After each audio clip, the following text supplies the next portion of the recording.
We unlock the doors. There is a place within you that the world cannot reach unless you open the door. And most of us at some point have handed over the key. We let their noise become our anger. We let their ignorance become our burden. We carry words that were never meant to grow roots in us. And in doing so, we give our peace away piece by piece. But what if you could keep your peace no matter the storm? What if you could walk through every room, every insult, every misunderstanding, and still be grounded like a mountain, unmoved? This is not just a lesson in silence. This is a guide to power. Not the kind that yells, but the kind that knows. Watch this through, and I promise, by the end, you'll no longer react. You'll rise. They walk into your life carrying things they've never named. Shame, resentment, fear, hunger for validation, wounds left open for decades. But instead of tending to them, instead of healing, they project. They toss what's too heavy for them onto whoever will hold it. And often that person is you, not because you deserve it, but because you are there, because you are open, because you are strong. People only throw at you what they can't carry themselves. When someone speaks to you with unnecessary sharpness, when their words are more blade than bridge, pause before you absorb it. Ask yourself, is this truly about me? Or is this a reflection of something they haven't resolved inside themselves? It's easier to point a finger than to look in a mirror. It's easier to offload pain than to process it. So they project the bitterness in their tone, the coldness in their silence, the sarcasm in their praise. It's the language of someone who is overwhelmed by their own inner weight. You become the container they try to pour themselves into, but you must learn not to absorb what was never meant to be yours. Their anger, likely not about you. Their judgment, rooted in their own insecurity. Their rejection, often a mirror of their own self-worth. And still, if you're not careful, you'll take it personally. You'll make their wounds your reflection. You'll twist yourself trying to earn grace from someone who hasn't even given it to themselves. You'll shrink your light, lower your voice, soften your boundaries, all in the name of avoiding the stones they're throwing. But those stones were never meant for you. They're carrying too much. And the heavier it gets, the harder they throw. Not because they hate you, sometimes quite the opposite. Sometimes they see in you the peace they've never known, the confidence they've buried, the self-love they were told they didn't deserve. And that sight unsettles them because you make it look easy, holding yourself with grace, walking without apology. So they test you. They say things they hope will crack your calm. They poke and prod, waiting for you to lose the composure they've never been able to find. Why? Because if they can pull you into their storm, then their chaos is validated. If even you, with all your strength, can be shaken, then they're not so broken after all. Don't fall for it. Their load is not yours to lift. You didn't cause it, you can't cure it. And carrying it won't save them, it will only bury you. This doesn't mean you stop being compassionate. It means you stop confusing compassion with self-sacrifice. It means you learn to say, I see your pain, but I will not become it. It means you allow people to sit in the discomfort of their own reflection without rushing to make it easier for them by dimming your truth. You will meet people who lash out instead of look within, who shame instead of share, who tear down instead of talk. It is not your job to catch every blow. It is not your responsibility to defend your worth every time someone else forgets theirs. You are not a dumping ground for unhealed emotion. Let them throw, let them spill, let them speak from places that don't even belong to the present moment. But you, stay grounded. Don't rise to meet the storm. Stay seated in your stillness, because the moment you react, the moment you take their projection personally, you've handed them the power. You've told their wound it can control your peace, and you've let their story become a stain on your spirit.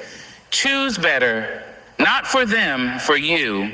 Not everything thrown at you is meant to be caught. Sometimes the highest act of grace is to let it fall, to say nothing, to move forward, to refuse to carry what does not belong in your hands. It's not cold, it's not cruel, it's clarity. And clarity will always serve you better than reaction, because people will throw.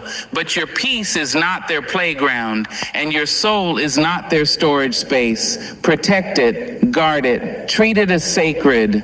And remember, what they throw says more about what's breaking inside them than it ever will about you. They'll come knocking with raised voices and sharpened words, wrapped in urgency and ego. They'll send you invitations to chaos disguised as conversations. And some will even swear it's love, say it's connection, say it's necessary. But listen closely. You are not required to attend every argument you're invited to. You are not required to enter every room that reeks of control or step onto every battlefield someone drags into your peace. Just because someone wants a fight doesn't mean you need to lace up your gloves. There is power in choosing silence, not the kind that retreats in fear, but the kind that rises in wisdom. There's power in saying nothing when they want you loud, in walking away when they want you wrecked, in staying calm when they want you to crack. Most arguments are not about truth. They are about dominance, about distraction, about someone needing to feel like they've won something, even if all they win is your frustration. And many people don't seek understanding. They seek validation for their pain, for their opinions, for their unchecked emotions. They want an opponent, not a partner. They want a reaction, not resolution. That's the trap. They want to pull you into their storm so they don't have to sit in it alone.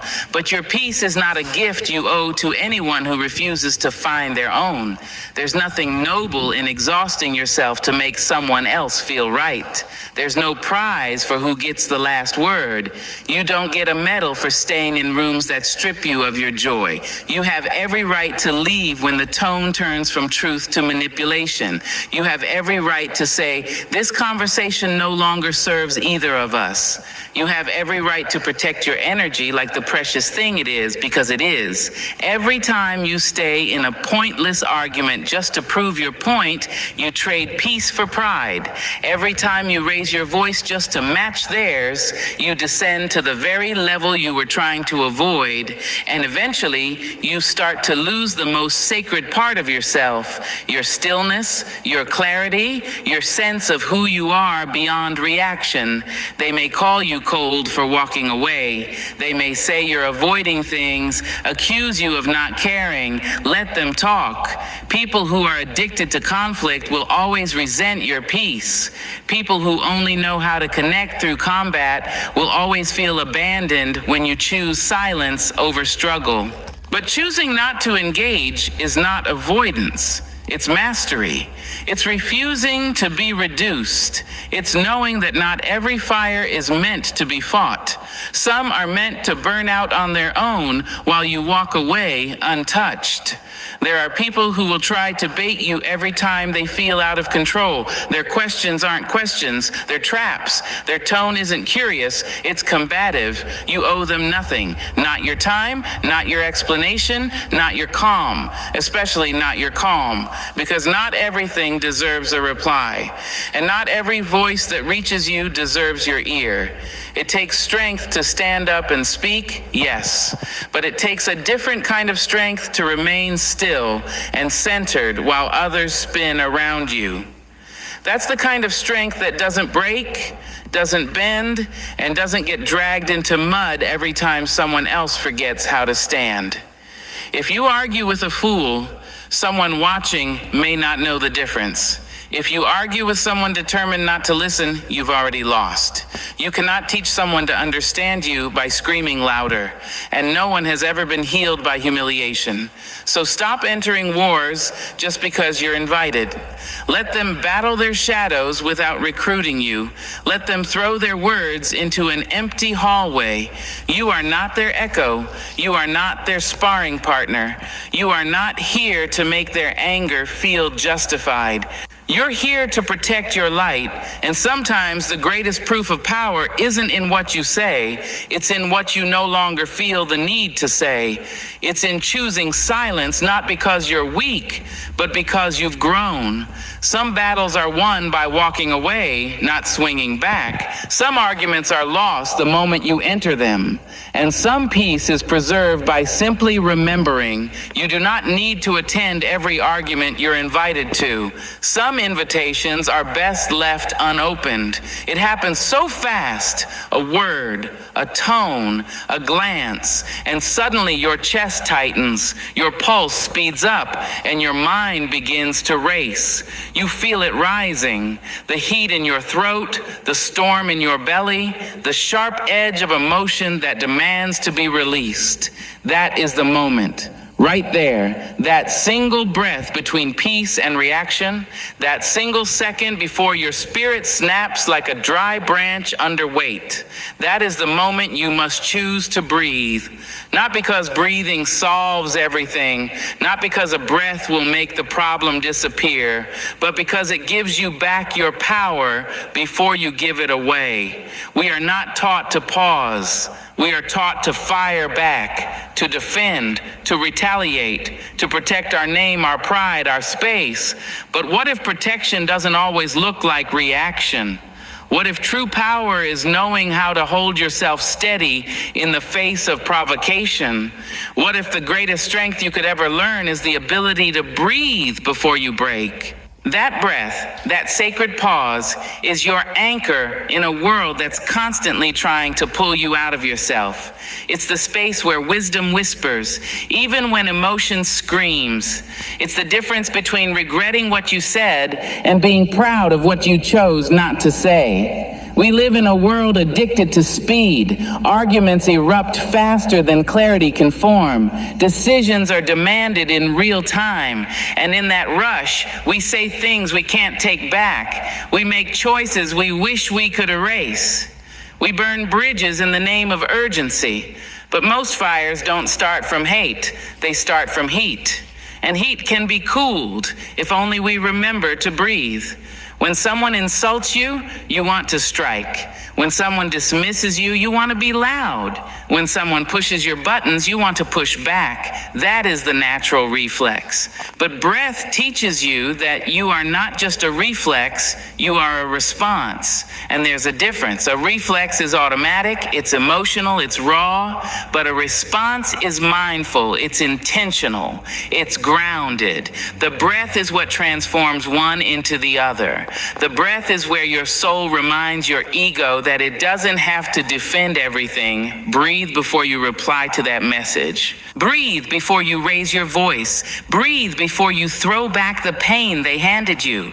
Because sometimes what you're about to say isn't your truth. It's your wound. Sometimes the sharpness in your tone is just the echo of an old hurt being poked. Sometimes the rage you feel isn't even from that moment.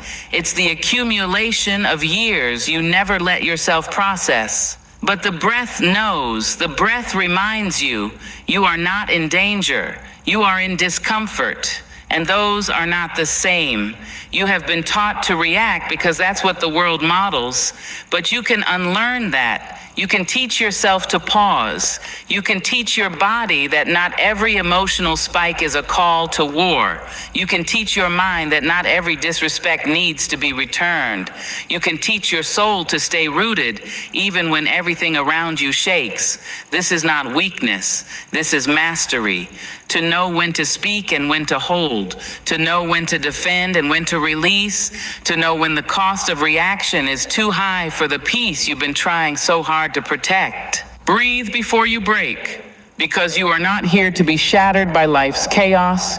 You are here to move through it with grace, and know it won't always be easy. Sometimes you will forget, you will yell, you will respond from the fire instead of the quiet. You will wish you'd breathed instead of broken, but every breath is a new beginning. Every pause is a practice. Every moment is another chance to choose differently. So when you feel it rise, the anger, the sadness, the hurt, don't run from it. Meet it, greet it, let it come to the surface, but don't let it spill. Breathe into it. Hold yourself the way no one else ever taught you to be held. Strong, soft, aware. Because when you can breathe through the moment that once broke you, you become unshakable. Not because you don't feel, but because you finally know how to feel without falling apart.